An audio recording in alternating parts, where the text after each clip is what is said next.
How's it going, everybody? My name is Jordy and welcome to the Jordan D, a weekly recap of all things Canadian competitive Overwatch. I thought I would spin the typical coverage of competitive Overwatch and focus on a specific nation, and more specifically, my home country and their play in the Overwatch League, Contenders, and beyond.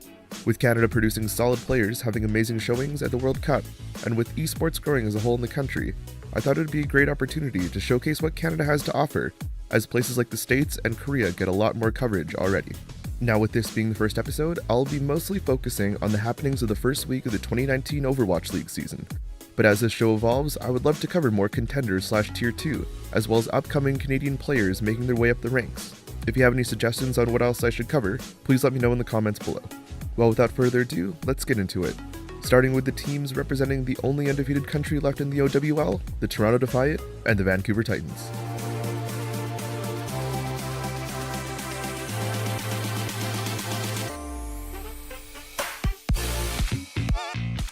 Starting off our recap, the Defiant had a very interesting showing in their very first game on the main stage. Pulling off a reverse sweep on the Houston Outlaws, the team defied many preseason power rankings by edging out the win on the last 3 maps.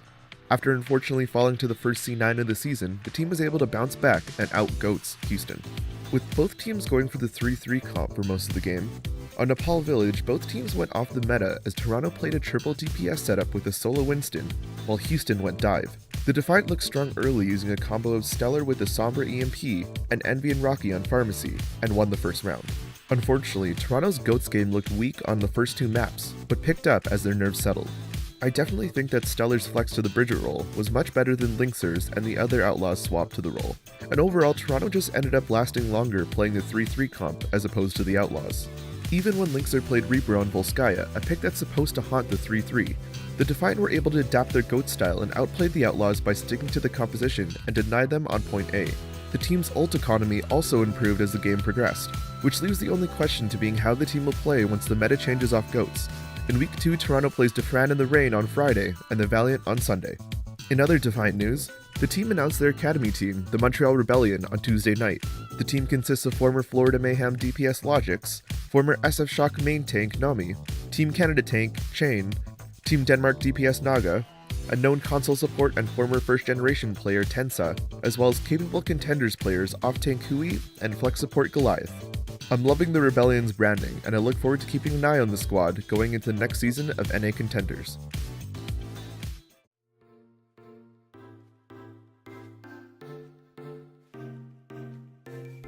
In their Overwatch League debut, the Titans dominated the now 0-42 all-time Shanghai Dragons in an orderly fashion. After playing a solid GOATs comp in Season 2 of Contenders, the team formerly known as Runaway ran away with the game by outplaying the Dragons in almost every team fight with a 3-3 composition, 4-0ing Shanghai.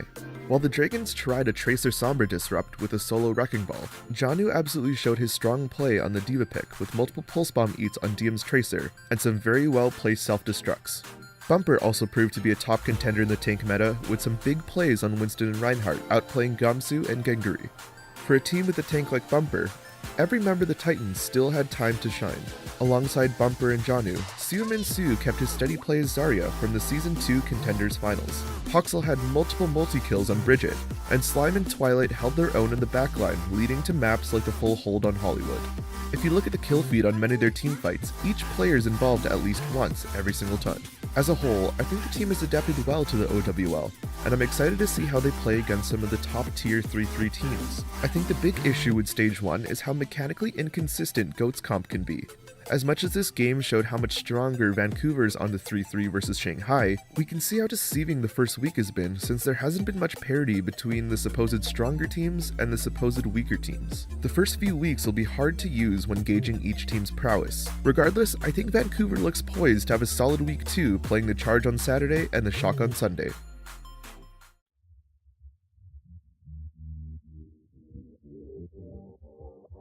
With the 3-3 comp, most DPS players are unfortunately relegated to the Zarya or Bridget roles, and that is exactly how Agility started Season 2 of the Overwatch League. In a losing effort to the Spark, Agility played the entire game as Bridget under the Flex DPS role. While his teammates like Space and Izayaki popped off at times, Agility mostly faded into the background, contributing where he could. he unfortunately fell victim to many initial picks in the team fights, even the ones where Los Angeles won, but a mixture of Hongjiao's strong tank play and outstanding ult combos ultimately won them the game. We've seen agilities play other roles like Lucio in the 2018 World Cup qualifiers, but quite possibly the Bridget role is a tough one for him right now. We'll see if he picks up the pace when the meta changes. Even after a stellar performance as Canada's main support during the World Cup, Bonnie has still not played a minute of time in the 2019 season of the Overwatch League. With Raucus and Boink filling the support roles on the GOATS comp, Bonnie unfortunately has been put on the back burner until a future date. Hopefully as the meta evolves, Bonnie can get some playing time.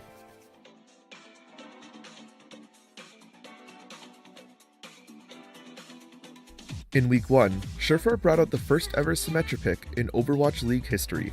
As much as the pick worked on attack point A of King's Row, as a whole the Gladiators couldn't beat the Seoul Dynasty. Just like many other DPS players, Surefour was given the Zarya role for the 3-3 comp LA ran, as most hit-scan DPS players complement that hero. Even so, Surefour played a mix of Sombra, Symmetra, Hanzo, and Zarya against the Dynasty, but his Zarya play and his bubbles just wasn't up to par. Against the Shock, Surefour's Zarya play definitely improved and was enough to earn the Gladiators a victory. I think the most important part of a Zarya in the GOATS comp is her bubbles and how the players utilize them within the 3-3. Big Goose and Shaz as such a solid support duo definitely make up for the average Zarya play Surefour has been producing, and for the most part between Sinatraa and Surefour played the better Zarya overall.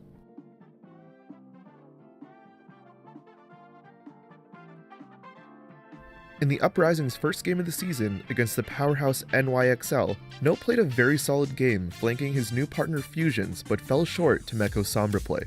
Fusions and Note are absolutely fun to watch together, as Fusions' aggressive Reinhardt play perfectly complements Note's diva mentality of finishing off low enemies. I thought Fusions was fun to watch during the 2018 World Cup, and Kamsu's departure to Shanghai was a blessing in disguise for fans of Fusions' playstyle. Even though the Uprising lost their game against the Excelsior, I think it proves true that the main tank role is the most important piece of the GOATS comp, as for the most part, every game in Week 1 went to the team with the strongest main tank. And with that, the diva player and their defense matrix use is vital to keeping their Rein or Winston in the fight. I think if it wasn't for Meko's stronger play on both the diva and the Sombra, Note and the Uprising could have won Map 4 after the momentum from forcing the draw on Map 3. For their game against the Outlaws, the tank line of the Uprising were again the highlight of the match. Even after getting outplayed on Map 1 Nepal, Note impressed on the next map Hollywood with some solid self-destructs and final blows. Once again, the battle between the tanks were the game changers of this game, and overall, even though Muma and Coolmat held their own, the determination between both Fusions and Note were too much to handle. Far too often was Note able to dive into the Outlaws' backline to pick off their supports, and I believe that was a huge part in them winning the game. And that's everything. If you enjoyed what you've seen here today, feel free to leave a like and subscribe for more like this. And let me know what else you'd like to see me cover in terms of Canadian Overwatch down in the comments. You can also follow me on Twitter at JRDNGRCA if you'd like to see more from me. As always, my name is Jordy, and this was The Jordandy. I'll see you when I see ya.